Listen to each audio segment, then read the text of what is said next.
বিভিন্নভাবে ছোলার ডাল কিন্তু আমরা বাড়িতে বানিয়েই থাকি। আজকে নিয়ে চলে আসলাম সম্পূর্ণ নতুনভাবে তৈরি হওয়া একদম মিষ্টির দোকানের ছোলার ডালের রেসিপি, যেটা দিয়ে লুচি, পুরি, রুটি সব কিছুই কিন্তু দারুণভাবে যায়। চলুন দেখে নিই ভীষণ চটজলদি কীভাবে তৈরি হচ্ছে এই মজাদার ছোলার ডাল।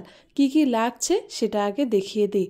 আমি এখানে ডালগুলোকে প্রথমে আগে ধুয়ে পরিষ্কার করে নিয়েছি। এবার একটা কুকারের মধ্যে ডালগুলোকে ঢেলে দিলাম। এখানে জলের মাপটা কিন্তু সেদ্ধ করার সময় খুবই জরুরি জিনিস। আমি এই জন্য জলটা আপনাদেরকে দেখিয়ে দিচ্ছি। আমি মোটামুটি এখানে 1.5 কাপের মতন জল দিয়ে দিয়েছি। 1 কাপ ডাল ছিল, সেজন্য 1.5 কাপ জল দিলাম। তার থেকেও বড় কথা বলে রাখি, ডালে যেন 1 আঙ্গুল ডুবে যায়, মানে হাফ আঙ্গুল ডুবে যায়, এরকম জল আপনাদেরকে দিতে হবে। তো জলটা দেওয়ার সাথে সাথে আমি এখানে 2 দানা এলাচও দিয়ে দিলাম। এলাচটা দিয়ে কিন্তু আমি সামান্য পরিমাণে এখানে লবণ দিয়ে দিলাম। লবণ আর এলাচটা দিয়ে এবার সেদ্ধ করতে বসিয়ে দিচ্ছি। দেখুন সেদ্ধ হয়ে গিয়েছে। ডালটা ঠিক মতন সেদ্ধ হয়েছে কিনা কি করে বুঝবো? এখানে দেখুন ডালটা সম্পূর্ণ পরিমাণে কিন্তু গলে যায়নি, আবার হাত দিলে পরে এত সুন্দর নরম হয়ে গিয়েছে যে হাত দিলেই কিন্তু একদম ভেঙে যাচ্ছে, মানে গলে যাচ্ছে। ছোলার ডাল এভাবে সেদ্ধ করলে তবেই কিন্তু এটা খাওয়ার একটা আসল মজা থাকে। এবার আমি এখানে কয়েকটা গোটা মশলা নিয়েছি এখানে আমি মৌরি নিয়েছি 1.5 টেবিল চামচ মতন, গোটা ধনে নিয়েছি আর গোটা জিরে নিয়েছি। তার সাথে দিলাম একটা শুকনো লঙ্কা। গোটা জিরে আর গোটা ধনেটাও হাফ টিস্পুন করেই নেওয়া। এবার মশলাটা শুকনো খোলায় নাড়াচাড়া করতে করতে যখন রং পাল্টে গেল, তখন এটাকে আমি দেখুন বেটে নিয়েছি। বাটাটা কেমন হবে সেটাও দেখাই।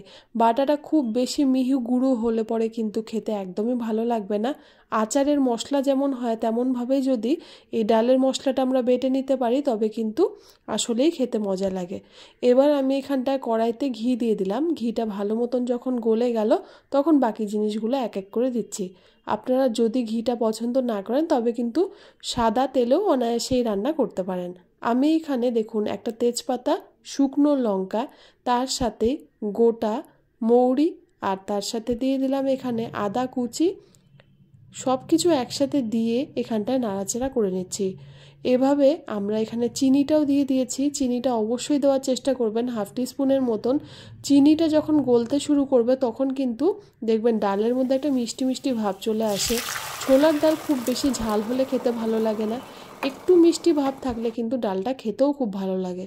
যখন সব কিছু একসাথে মিশিয়ে নিলাম, তখন এখানে আমি ডালটাকেও দিয়ে দিলাম। ডালটা দিয়ে খুব ভালো করে মিলিয়ে নিচ্ছি।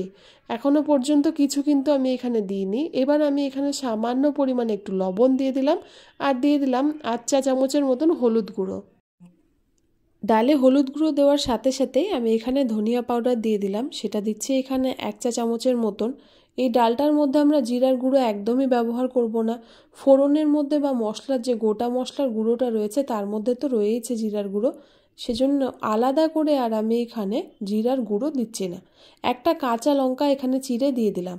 আবারও বলছি, এই ডালটা খুব বেশি ঝাল হয় না, আবার খুব বেশি মিষ্টিও হয় না, সেজন্য ঝালটা একটু বুঝে দেওয়াই ভালো।